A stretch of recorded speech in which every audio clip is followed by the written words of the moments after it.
Wow, what a wonderful video. Thanks, Kevin, for putting up the video. Yeah. So it's 7:30 and we shall be beginning soon. So welcome you all today's evening session of ELTAI webinar series for this month. Myself, Dr. Vishal Vari, I'm the convener for Rajkot Central Chapter and also a member of Executive Committee, ELTAI National Body. Together with me, we have Anita John from the Rajkot Central Chapter. She is the CEO of Elegant Overseas and she has been a teacher with ELT since over 30 years. Along with her, we have Dr. Sumana Bandopadhyay from Kalyan Chapter. She is an ELT teacher for Netaji Subhas Open University. And with us, we have Mr. Varun Bhagat, the CEO of DeepSearch, who is a technology solution provider for ELT. So as said earlier, we have organized this webinar series for this month. Every Wednesday, we shall be coming up with this kind of topics where the experts will be sharing their new expertise in the particular field of ELT and how technology can help the ELT learning or speed up ELT learning or facilitate ELT learning. That way, we will be addressing the webinars. So without wasting much time, I request Anita ma'am to please present her screen and start her session. Over to you, Anita ma'am. Please unmute yourself. Anita ma'am, you need to unmute yourself. Hello. Yes. Yeah. Am I audible and visible, sir? Yes. Yeah. Okay. Good evening, one and all. My name is Anita John, and today I'm going to present my topic. Before that, I would like to give a small introduction so that we all know that the presenters here are from the same field, and we are going to share whatever we have learned in our years of experience. And we are glad that we got this opportunity to share our experiences with everyone. So, as I said, my name is Anita John. I basically am from Chennai, Tamil Nadu, but I was born and brought up in Rajkot.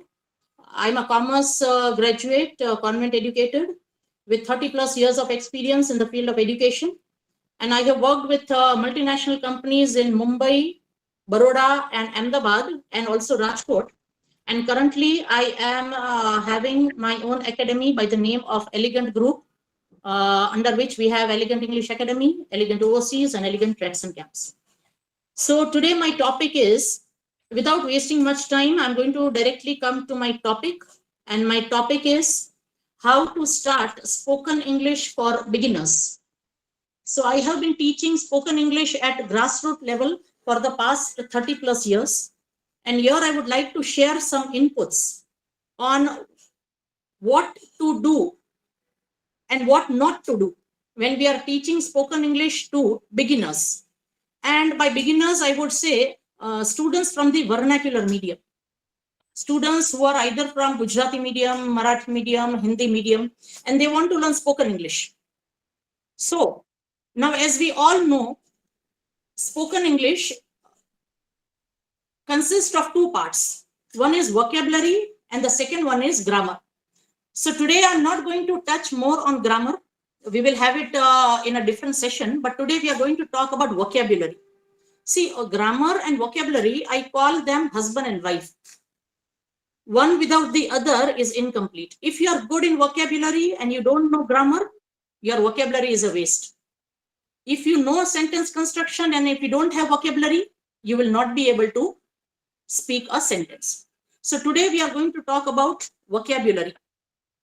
Now, if we talk about vocabulary, see, when I ask a question that how many alphabets are there in English, you would definitely say that there are 26 alphabets.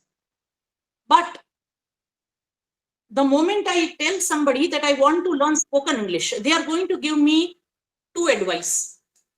The first one is start reading dictionary. And the second is read newspaper every day. So is this the correct way for beginners to start reading dictionary or to read newspapers? Now I'm going to put some, I'll throw some light on what wrong we are doing. As teachers, if we say that start reading dictionary or start reading newspapers, that is not the right way to teach beginners. First of all, I'm going to ask some questions. See if you are able to answer these questions. Everybody knows that there are 26 alphabets. But if I say, how many words are there in the dictionary of English? See, if I tell somebody that start reading the dictionary, as a teacher, I should be knowing how many words are there in the dictionary of English. Yes, there are 1,70,000 words in English dictionary. Now, is it possible for anybody to remember all these words? If I want to speak in English, is it possible? Okay. So the answer is not possible. But the second and the main question is it necessary? Is it necessary to remember these many words? Though again, the answer is no, thankfully. So, how many words does a person need if he or she wants to be fluent in English? You will be shocked. You can take a note of this. How many words are needed? So, if you want to communicate in English every day, you need only 1,500 words. Vishal sir, in 2011, there was a survey done on a native English speaker for 7 years. And for 7 years, this person was able to speak only in English because he was a native English speaker. And at the end of the 7th year, it came to the knowledge of everyone that this person was having a knowledge of only 873 words. So if we have 1500 words, we can converse every day in English. If you want to watch movies without subtitles, you need 3000 words. This is not my words.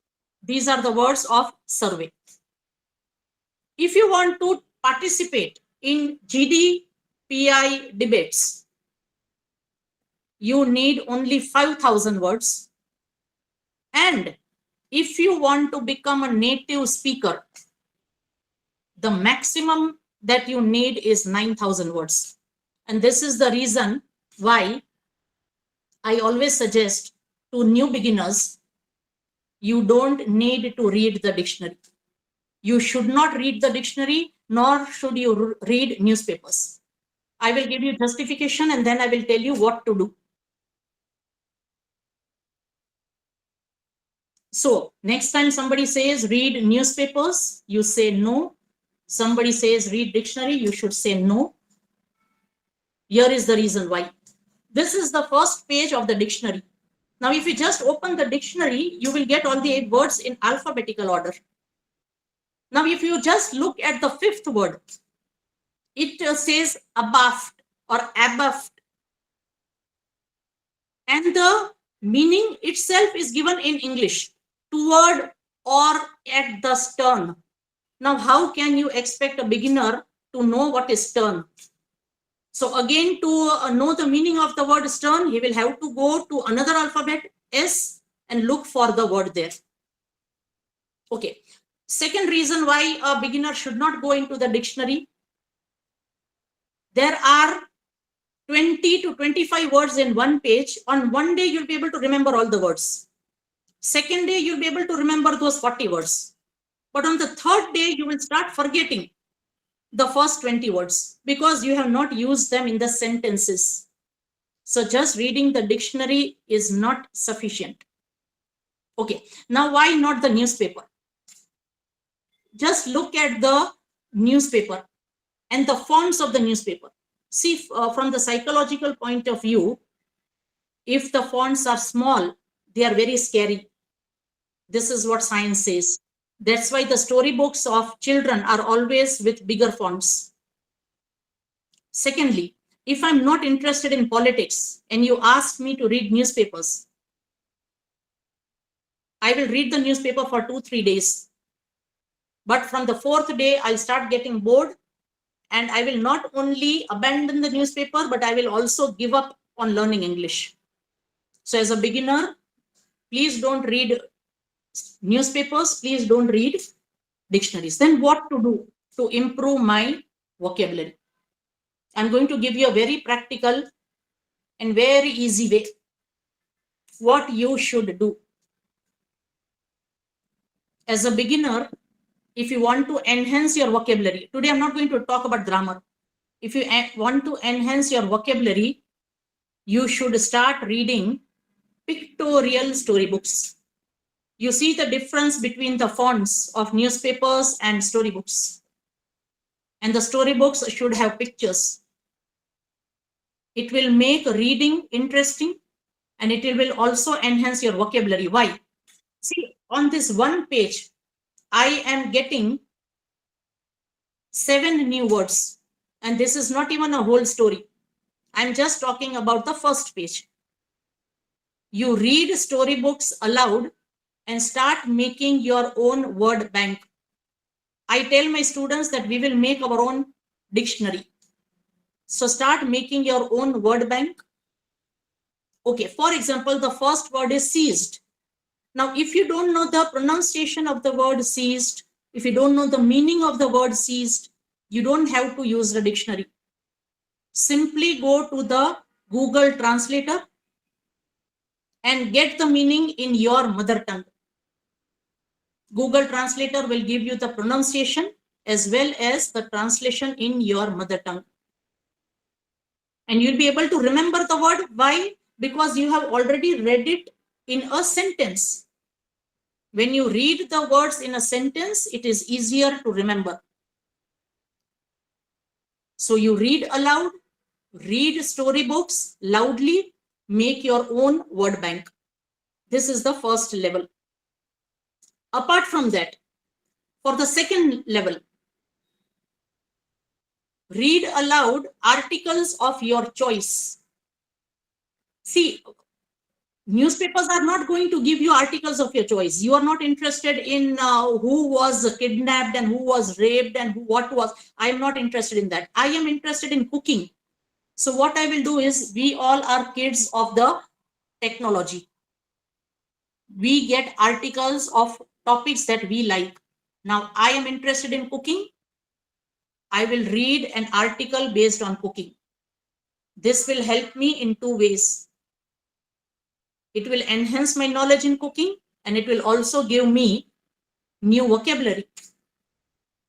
So I will never lose interest, nor in English, nor in my subject. So this is the second level. After you reach up to a certain level, we will go to the third level. Again, this is a very interesting level. Start watching videos, but now there is a big but. This is where students make a huge mistake. They watch videos, they watch inspirational podcasts, but what they do is they watch. Watching will never help you in enhancing your knowledge, because science says that your eyes are more powerful than your ears. For example, just now I'm talking to you, so you all are listening to me. But the moment I start doing something with my hand, I start playing with my glasses, you will stop hearing me, because now you're concentrating on what I'm doing. So the same thing happens when you're watching videos. You don't watch if you're learning. Now I'll tell you what you need to do.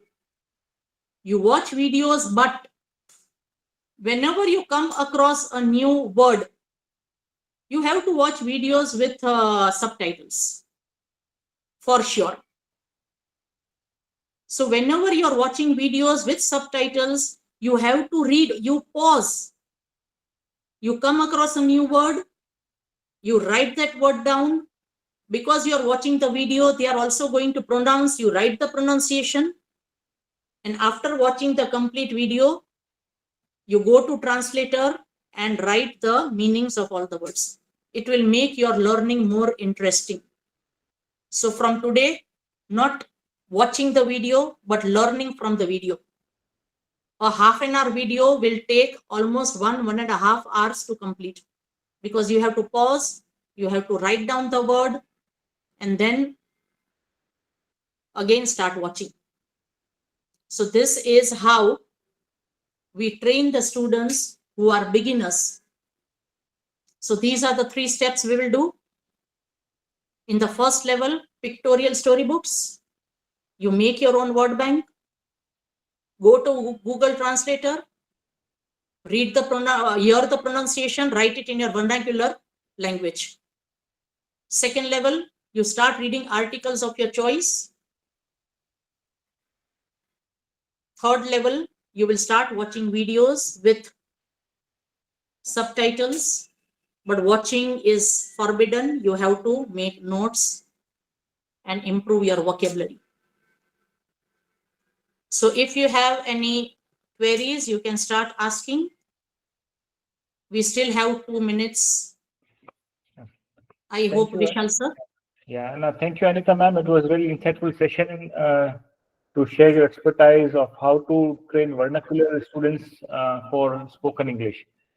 So, Anita ma'am has been training students for spoken English for over 30 years, and there is much more to learn from her, but we have our time constraints. We have our second mentor, Dr. Sumana, who is going to speak on some other topic. So let us welcome Dr. Sumana. Right, so I'll just share my screen. Yes, you please share your screen.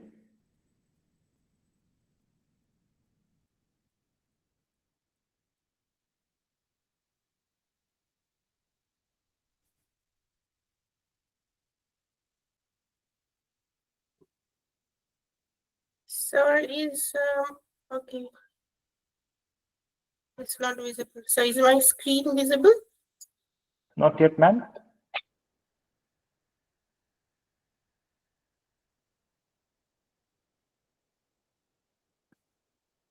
Okay. Mr. Mohammed says yes, but it's not visible to me, rather.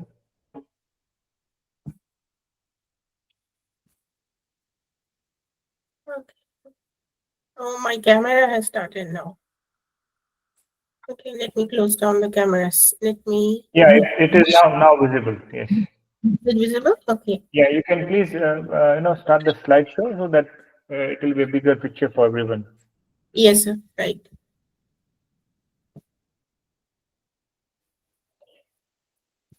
So all the participants, if you have any questions or queries, you can please put up into the chat box, and if time permits, we will definitely take it on. Yes, So Dr. good evening. Yeah, thank you, sir. Very yes, sir. It was indeed, nice session from Madam Anita, and I saw lots of good evening messages. So good evening to all the participants, students, teachers, ELTAI members, PhD scholars, all of you who have made it a point to come and attend this webinar. I am Shomona Bandyopadhyay from the School of Humanities, and my topic today is metacognition and vocabulary development. I will be speaking on ELTAI webinar series as the second speaker. So before I start off a little bit of introduction, I work at the Department of English Language Teaching, School of Humanities, Netaji Subhash Open University. And with expertise in language education and pedagogy, I contribute to academic and professional development in the field. In addition to my teaching responsibilities, I am a teacher trainer, mentoring educators, and facilitating training sessions to enhance teaching methodologies. I conduct postgraduate diploma and certificate courses shaping the future of language educators and learners through research-based and practical approaches, and my role involves curriculum development, instructional design, and integration of innovative teaching strategies to improve English language education. So I move on. I want to begin my presentation with two quotations. The first of this quotation is, the limits of my language means the limits of my world. This is from Ludwig Wittgenstein. And thus, we all know that rich vocabulary enables us better understanding. And the second quotation is, vocabulary enables us not just to express what we mean, but to be able to mean. And this quotation is from David Crystal. So how do learners acquire vocabulary? How is vocabulary learned, and what are the factors that can affect vocabulary acquisition? So I will be talking a bit on metacognition. And metacognition, we all know, is a secret weapon for vocabulary mastery. And why it is a secret weapon? This is a fairly old concept. It came around the 1970s by a psychologist. That is, it came from the field of psychology. And John Fabel introduced this with metacognitive knowledge and metacognitive regulation. That is, control over one's learning strategies, metacognitive regulation, and awareness of one's thinking process. That is metacognitive knowledge.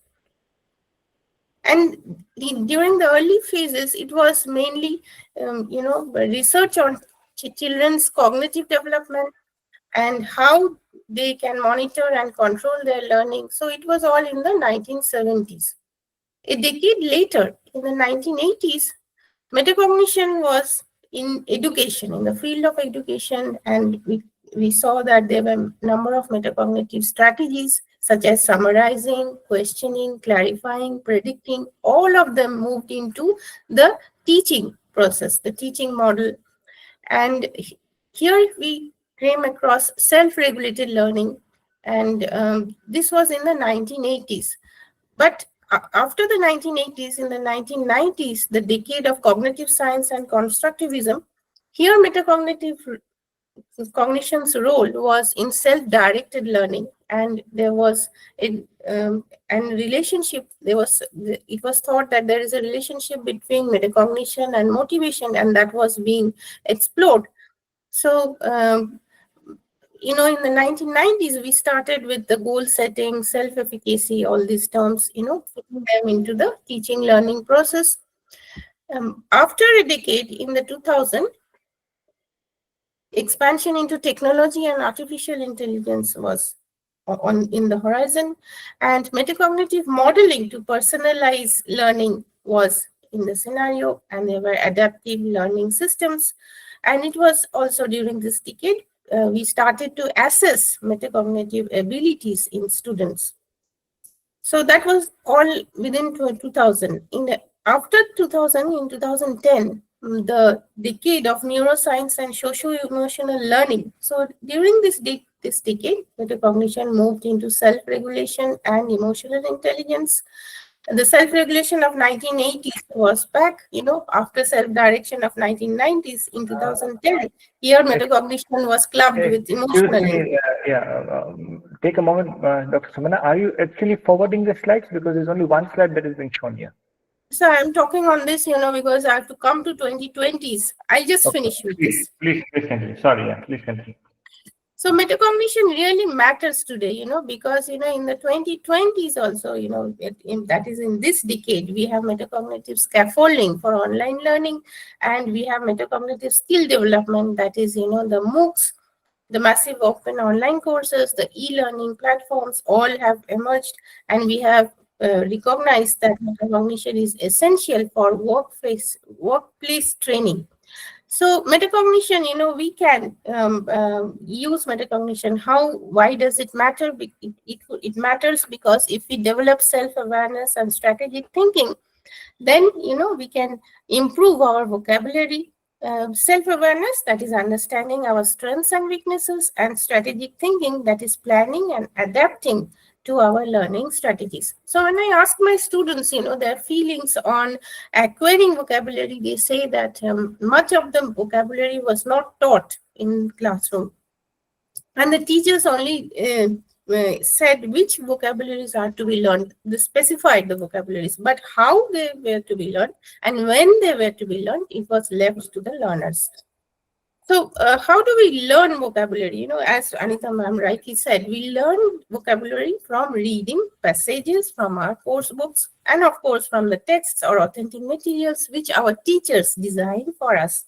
And these are adapted according to the needs of the curriculum, and these are also presented in a steady progression of grammar and vocabulary. So we have three activities, 3 points, very important points in the metacognitive cycle. These are: number 1, plan; number 2, monitor; and number 3, evaluate. Plan, that is, we need to set our goals.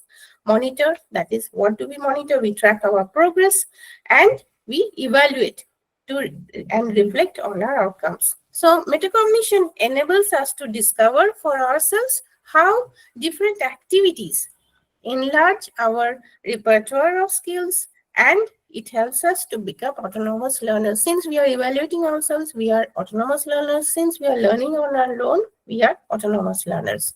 So metacognitive strategies for acquisition is my next point. So vocabulary is acquired through branching process, So it is not a linear process, and it is also intensely personal. So what do I mean by branching process? Suppose we have a vocabulary like belief. So this belief has a set of semantic associations with another set of words, that is trust, accept, and think is a part of meaning of the think is related to belief. A part of accept has similar meaning with belief, and trust also has some similar meaning segments with belief. And all these three words in turn, each of them have another set of words which they relate to. For example, trust has semantic association with confidence, with reliance, with faith. Similarly, accept has semantic relations with knowledge, with recognize, with admit, and think has semantic relations with assume, suppose, and consider. So first, what is the first strategy? First strategy is self-questioning.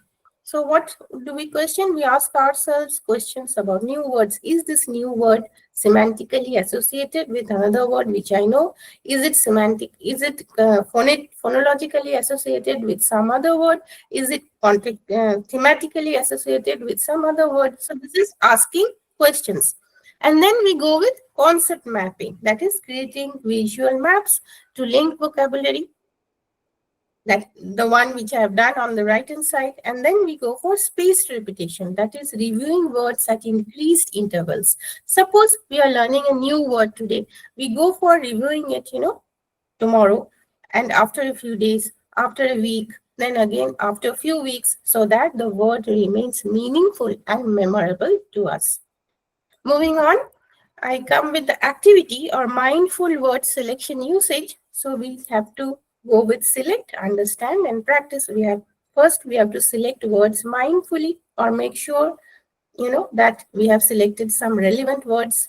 Then we come to understand their nuances and the context, and lastly we go with practice. So encounter a word and understanding a word are not enough. So we have to go in depth and in interaction, because depth and interaction are necessary to encounter the words meaningfully and memorably. How can we go with interaction? We have to practice it. Practice it in sentences, use in active engagements, and make sure that whatever we are choosing that we will learn are relevant. So these are the 3 points: select, understand, and practice. So in practical exercises, that is journaling and reflection on vocabulary growth, these are once we are, I have taken this because once we have, learned or decided that we have encountered a word, we write it by hand, because writing by hand ensures, multiple cognitive processes in simultaneously. These are memory, for example, attention, organization, that is organization of ideas, attention to the word structure, attention to the spelling, okay, and keeping it in memory. So in encounter a word, in recognizing it in a text does not mean that the learner can identify it or learner can retrieve it from the memory again. But there are also words which the learner can retrieve, and they can also use it automatically. And for that, we have a continuum. Suppose on one end of the continuum there is recognition, and on the other end of the continuum there is production. So those we can recognize, or those we encounter, those are passive vocabulary, because we encounter through reading, through listening. And those we can produce automatically, those are active vocabulary, because those we use in writing and those we use in speech. So after writing by hand, we come to reflection, that is thinking on the meanings, because we'll have to move from recognition to production. We will have to concentrate, and finally we'll have to go with the application, that is cognitive flexibility in its automatic use and also in self-reflection. So let me come to the case studies. Students successfully leveraging metacognition. So a little while ago, I said vocabulary acquisition is a branching process, okay? And then I have said it is intensely personal, because, our past and future experiences, we associate the words with our past and future experiences. So it is very personal. And here I am telling that vocabulary acquisition is a social process. Why it is a social process? Because it is not a solitary one. We expand our understanding of word meanings through interchange and sharing them with others. So when we are interchanging, when we interchange our ideas, when we interchange our words, what is happening? Let us see what is there in the picture. In the picture, you can see on the left-hand side that there are four students, a group of students studying, and they are reviewing their understanding, for example, to understand their experiences, to understand, the words or the texts better. And for example, if the first student who is holding the notebook has improved test scores, that is student A, so this person might have recognized the word and have also encountered it. But the second person with the specs has increased confidence because she is, agreeing to maybe what she is saying, and the fourth person is writing it down because she is not, quite confident. So she is enhancing the understanding of the word. She is not taking it down just to ensure that she gets the structure and the meanings correctly. So, real world examples provide motivation.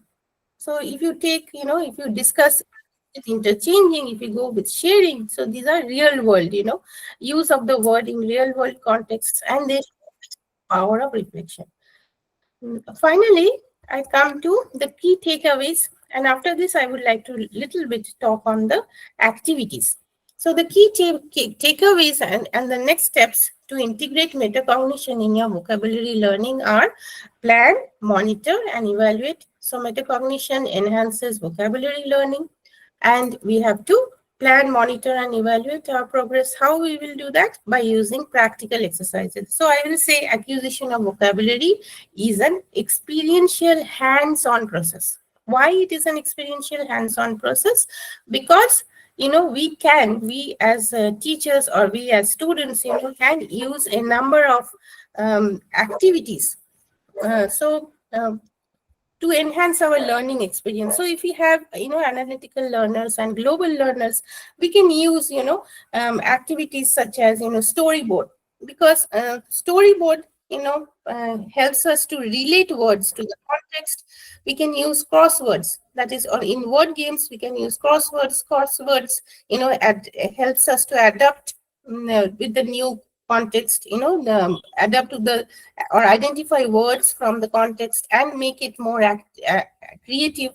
Circle games can be played, if we have very beginner to advanced learners, we can use a range of circle games to provide a bank of, learning purposes, and with a few group, dividing the learners into groups and work on with group. For word sets, if we are using analytical learners, we can use word chains, or maybe collocational collections, or diagonal opposites. All these, enriches our learning experience. For global learners, we can use words my neighbor knows. Now, if we use this activity, it will encourage our learners to teach others and learn from others. So this is much of the social process which I was talking about. We can use phrases I like, that is to encourage learners to acquire a wider choice of expressions. We can use hierarchy of associations to organize word sets hierarchically. Other activities for global learners are, matching words, which we all do. These are already much in use, and they have been proved to be, very successful in the learning. We use borrowed words, that is, show how words can change from the meaning across languages, or from find a word for a picture, and so on. Anita ma'am was talking about, bilingual learners, that is, you find the word meaning in your mother tongue. So if you're working with, bilingual texts and activities, we can take two language texts, that is, deducing the meaning of the target language word from the mother tongue, and then we can go for learning by associating. That is, this is a practical way of quickly learning vocabulary on one's own without any help or minimal help from the teacher. We can use picture galleries, that is, use vocabulary in new situations where the students can use vocabulary and learn vocabulary in writing texts. In writing, we can vocabulary in writing activities, we can have, adding words to a story. So there is already a story in the textbook, and this story, has have words are to be added to this story, and this is an opportunity to start writing creatively. Then we can go for expanding a sentence, that is giving student an opportunity to start writing with a safe and controlled frame, because the sentence would have a frame, and the student has to add or expand that sentence with a clause maybe, or with a phrase, with some words and so on. Learning has to be, experiential, and I'm sure that we will get more of it in our next session. I'll just move on to the last slide. My last slide talks of the word of the day. Everydaydictionary.com gives us new words. Today, for 12th February, the word which we find in dictionary.com is aqualine, and it means, the meaning is given over here, a sharp nose or a profile that is shaped like an eagle's beak. So, every day we find new words, and we as teachers, we as students are, into the learning of vocabulary. So our vocabulary learning is a continuous journey. And with that note, I end the presentation of the fascinating world of vocabulary. Thank you for listening. Thank you, Dr. Samana. That was a wonderful, insightful session from your side, and I'm sure everyone in the meeting must have, understood this topic and learned from you. Thank you once again. So we move on to the next mentor of the day, Mr. Varun. So, Mr. Varun, kindly unmute yourself, and yeah. Dr. Vishal, first and foremost, a very good evening, good morning, good afternoon to all the attendees over here. I think the word mentor becomes a little too heavy, a word to be resting on my shoulders. Please consider me to be a learner over here. That is so humble of you, sir. There's no way that I can match the kind of expertise, of the previous two speakers. Me, I'm a part of ELTAI since the month of September last year, and my conversations with the chairman, Dr. Ilango, as well as the national secretary, Dr. Xavier, that started in the run-up to the the annual conference, which was conducted way back in Guwahati. Right. So the objective was very clear, that I would like to associate with an organization which is spearheading innovation in the space of ELT. I believe that was one of the mission statements of ELTAI, and I've been grateful, for whatever support that has been extended to me. So I'm Varun Bhagat. I have an edtech startup by the name of Glipster, focused in language learning and training space. Right. For the better part of the last decade and a half, I've earned my bread in the space of corporate communication. So I've enjoyed a ringside seat to actually bear witness to how, what you speak and how you speak, right, can really create a major difference to corporate bottom lines as well as corporate revenues, and also to the personal image of the C-suite executives who act as spokespeople of organizations. Right, so I bring to the table expertise in the field of corporate communications, but besides, I'm also a theater enthusiast.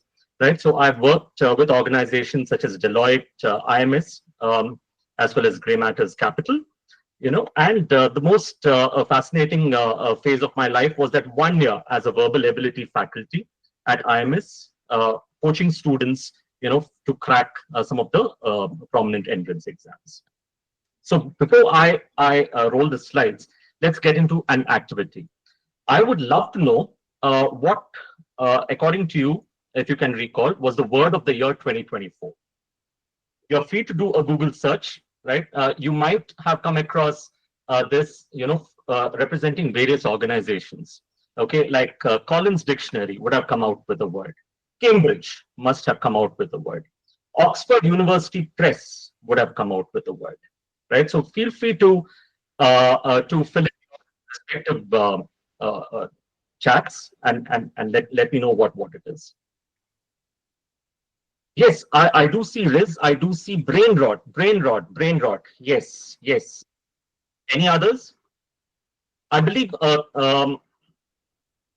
brat was one such word. Manifest. Yes. MANIFEST. I think that was of Cambridge. Yes, great.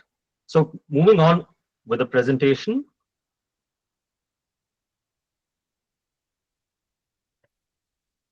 Brain rot is real, right? In what way does this affect most of the people? Number one is this is largely caused because of lack of interest in reading, right? This is caused because of excessive consumption of low quality short form video content, right? So it's more of swiping the screen or scrolling through the screen, rather than actually engaging your faculties in reading. Right. The other consequence would be, say, limited attention span. So we actually have an attention span which is lesser than that of a goldfish today. Right. And also, if we are to see our, in fact, India's ranking in the EF English Proficiency Index, this has fallen from 48 in the year 2021 and is currently at a very lowly 69. So 48, we were in the moderate English speaking category. Now at 69, we've come to low, right? So what does this mean? The fact is that we are the second largest English speaking nation in the world, right? But while everyone knows English, right, when it comes to higher end application of the language, which is like, say, for instance, if I have to give an impromptu speech, if I have to give a presentation like this, right? Or if I have to take part and in a meeting and express a point of view, right? Or say even take part in a negotiation. That's where things don't become effective enough, right? So the objective at Glibster is to come up with digital solutions in order to cater to this particular challenge, right? So as of today, my role assigned is to show a demonstration of one of the products that we at Glibster have built, right? But that would make things very myopic, according to me, right? I'm here trying my best to add value to the 200 and odd participants of this webinar series. So let me focus my presentation on this particular topic of the role that technology can play in enabling reading and vocabulary building, right? So when you talk of ELTAI, you naturally associate it with the India Reads movement, right? So conversation with Dr. Ilango, was I think towards the end of December, when he started sharing with me some of the images, of a reading carnival that was conducted in a district in southeastern Tamil Nadu, right? So those images had, say, an image of a book stall, with a number of books set up in a school, right? You also had school students in the playground, sitting down with a book in hand, right? And as far as my memory goes, it also had, say, people on stage, on the dais, talking about, the benefits of reading, and a couple of media stories around that, right? So because ELTAI is a Section 8 company, right, I'd asked, okay, so how do we quantify such reading outcomes? This is the same question which I'd even asked the British Council, a couple of days back, and there's absolutely a challenge over here when we are talking about quantification, right? So the primary metrics that would naturally come out is X number of students from Y number of institutes read Z number of titles, right? Max to max, we can also expand it to, we've had so many reading competitions or carnivals, right? We've had a Y number of say, book related discussions, or we've also got an author and we've had discussions with him and the students. And we can also show it in the form of media stories, right? But when we're talking about impact, can there be more qualitative metrics which can come into place, which are outcomes driven, right? So what can be the possible role of technology?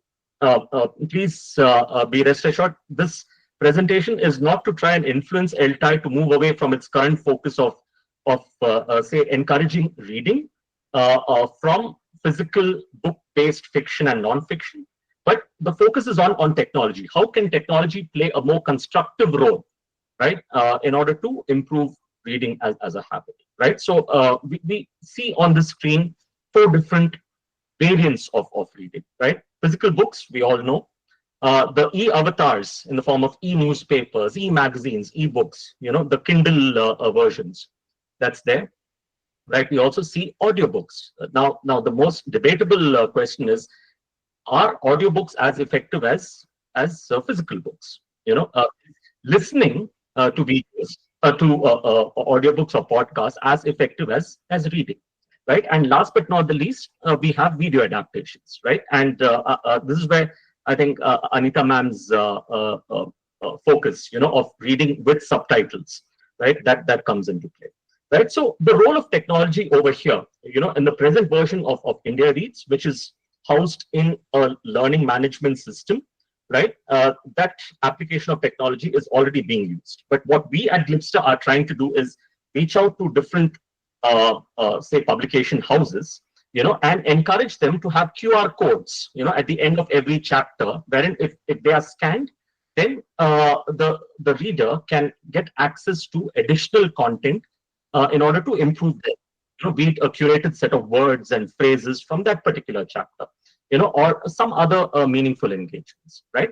And beyond this, for the other 3 segments that we see, there is immense application of artificial intelligence, machine learning, as well as converting speech to text and text to speech, respectively, right? So in what way are we looking at quantifying these reading outcomes? Number one, before we get into this, let's get down to understanding what are the objectives of reading, right? So gaining knowledge and information, yes, but what do we, or how do we quantify outcomes over here? The skill that we build is comprehension, right?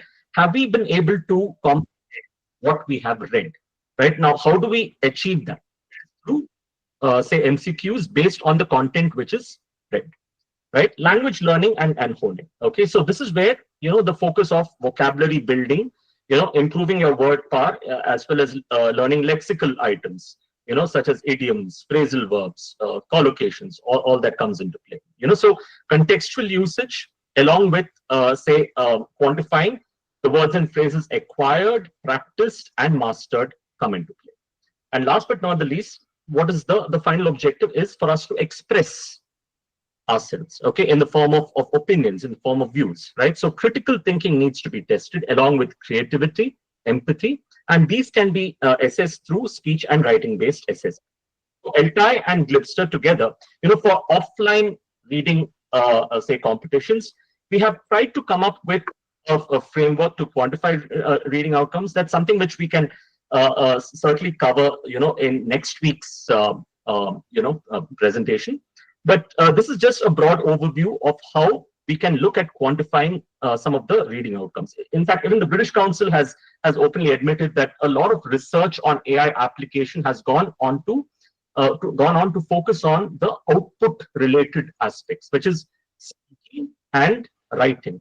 But very few, research has been done, on the input aspects, which is on listening and on reading, right? So let's take up that onus, and see how we can do it, right? So any Tinkle readers in the house, how many of us have grown up reading Amar Chitra Katha and Tinkle, right? So if you see the present editions of Tinkle, right, you see, say, wordless, right? At the end, in fact, the last page, you will have, say, something called as the wordplay. It will have 10 number of words and phrases, right? You on the digital avatar, you can click on that, and it opens an assessment, right? So what is the best thing to represent jack of all trades, right? So you get engagement exercises like this.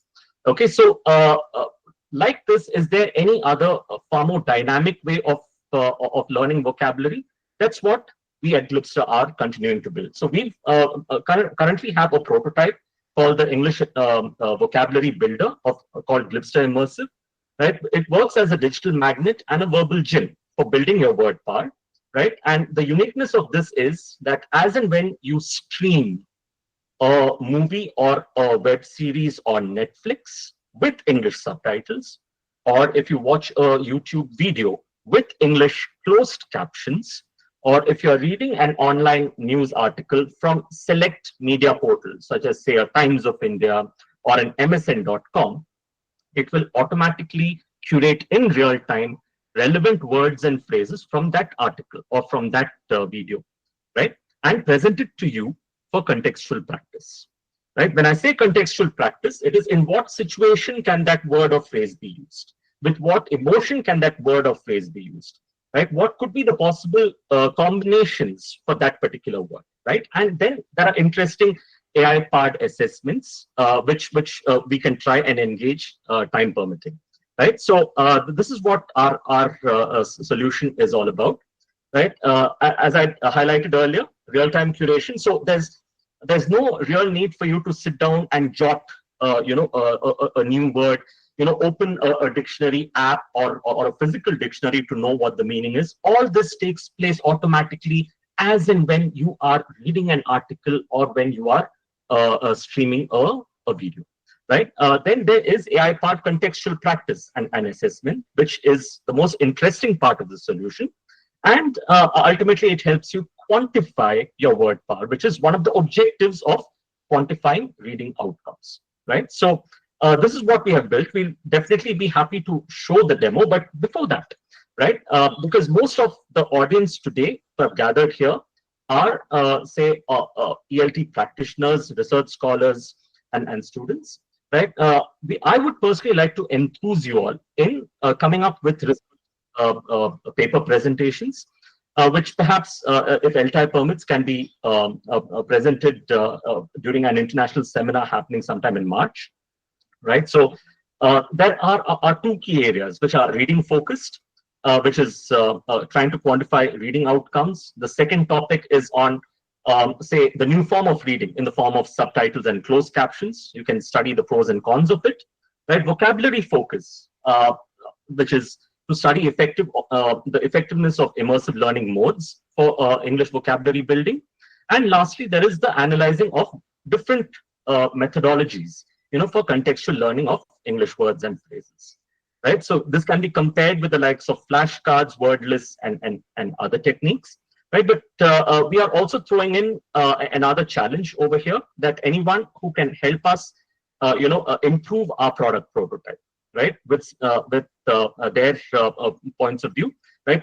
We can say constitute a cash reward for that, So it's not just from a point of view of research, but also testing the product, with, like, say, 4 or 5 students, right? So it's really up to you, right? So the cash reward would be 5,000 rupees, 3,000 rupees, and 2,000 rupees. That's something which we will give to the top 3 submissions for the last topic, which is analysis of Glipster Immersive.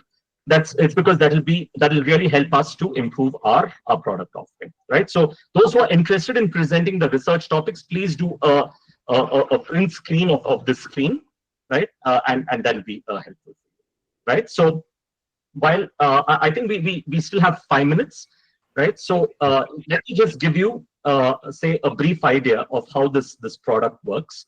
Okay, so from an assessment standpoint, right, whatever words and phrases get or get curated, right, they are presented for practice and then assessment. So this is a typical assessment in the form of a multiple choice question, wherein you are being assessed on how to use the word speculation, right? So is it option A, B, C, or D, right? So this is the response which you get, right? The correct response will be assessed and provided to you. Likewise, we are also engaged in speech-based assessments, right? So a situation is given, right, and you have to use a certain word or a phrase, right, in order to describe that situation. Okay, so as you can see, imagine you are recounting a historical event where a small group of soldiers stood their ground against overwhelming odds to protect their homeland. Would you describe the actions of these soldiers and the quality that they displayed in their defense? Use the word valor as part of your response. right? So if you all happen to recall, the movie called Kesari, which had Akshay Kumar, the story of Sikh soldiers fighting against the invading Pashtun army, right? I've kind of resorted to that in order to provide an example. Okay, so the group of 21 Sikh soldiers representing the British Indian Army displayed great valor while fighting nearly 10,000 Pashtun invaders in the battle, right? So that is assessed, and in case there is an error in terms of the spelling or in terms of sentence construction, right, the suggestion for improvement is provided, right? I would like to, I think we still have 2-3 minutes, Yes, but sir. but these are the words and phrases that that we have in order to describe a certain context over here. The context over here is describe a horror movie that you recently watched, right? But when you describe it, use these 4 words: genre, trepidation, gory, apparition, as well as use these 5 phrases: muster up, jump scare, envelops you in fear, makes your fresh crawl, curdle your blood, right? Is there a way in which you can use, in total, there are 4 words, 5 phrases, right? And the condition is that to come up with a description of the horror movie in, say, within 9 sentences. If that's the challenge given to you for today, I believe we have a volunteer amongst us. Her name is Lopa. Yes, yes, sir. Would you be there? Would you like to Yes, sir. to Yes, take a sir. Good stab? evening, sir. Yes, sir. This is Evening. myself, Lopa, sir. Yes, Yes, sir. I would like to participate in this activity wonderful, which has been going on. Yes, sir. wonderful. So I mean, it's not just Lopa. This is also applicable to every single other, say, participant of this webinar. I know we still have 2 minutes for the closure, but let me encourage the rest of you all to type in your respective, say, descriptions of this particular context in the chat box, while Lopa also attempts to do so verbally. Okay, so the Yes, sir. best approach, Definitely, definitely. take every word or every phrase, okay, make a sentence with it, and then there'll be extra brownie points if you're able to do so in lesser number of sentences, right? I'm sure we can all make sentences, individual sentences of these 9, say, words and phrases in total, right? But Right, can sir. it be made in, say, 6 sentences or 7 sentences, right? So AI, how it can be used in order to assess what your inputs are, especially with the condition that in the most pithy manner, right, you can be assessed. So that's what this challenge is all about. So Lopa, over to you. Yes, sir. Thank you so much. Thank you so much, sir, for this wonderful opportunity which you have given me in this evening. So, for the first word, like genre, I would like to use it in a sentence that I prefer to see uh, movies of horror genre specifically on weekends. Fine. Okay. Then comes the phrase muster up. Now, muster up, I would like to use in a sentence, or rather, uh, I would like to use the phrase envelops you in fear first. So, Okay. while Feel watching the free. movie, Mhm, Annabelle, I was completely enveloped in fear mhm. as I was all alone in the evening. Okay. Now, the next phrase comes, make your flesh crawl. Now, that really happens when we see horror movies, especially for me. I'm a person, We I'm too combine make afraid your to flesh watch. crawl and curdle your blood. It's Yeah, because both are experiential, right? So yes, that's yes, that's both one are thing which I experiential. can give in Right, order to reduce the number of sentences. right. So, curdle your blood is like while watching,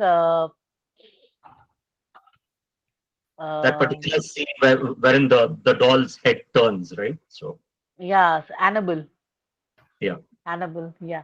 So, while watching Annabelle, my blood completely curdled because suddenly the power went off and I had to do the household activities all alone.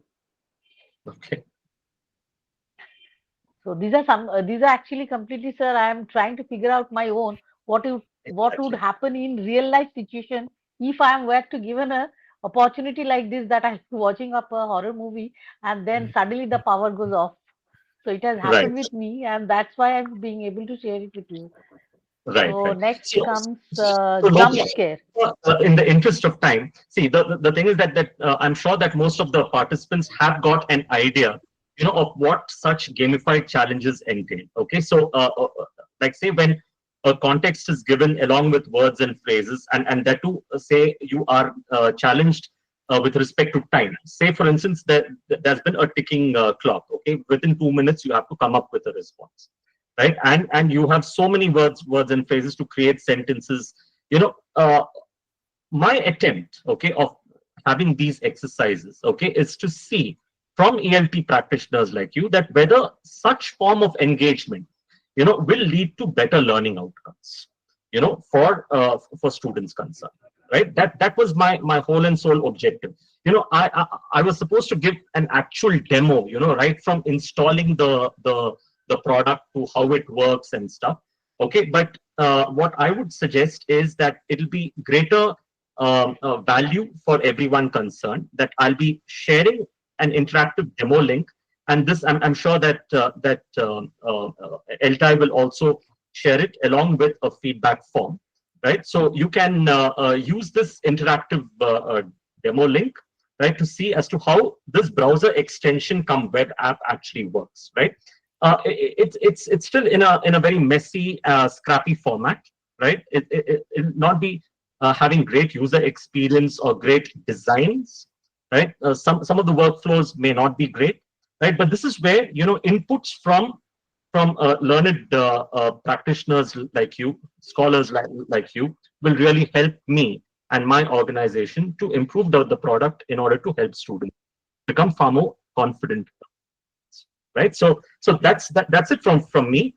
I'd like to thank ELTAI, the Rajkot Central chapter, as well as Kalyan chapter, for giving me this wonderful opportunity of interacting with all of you. Thank you very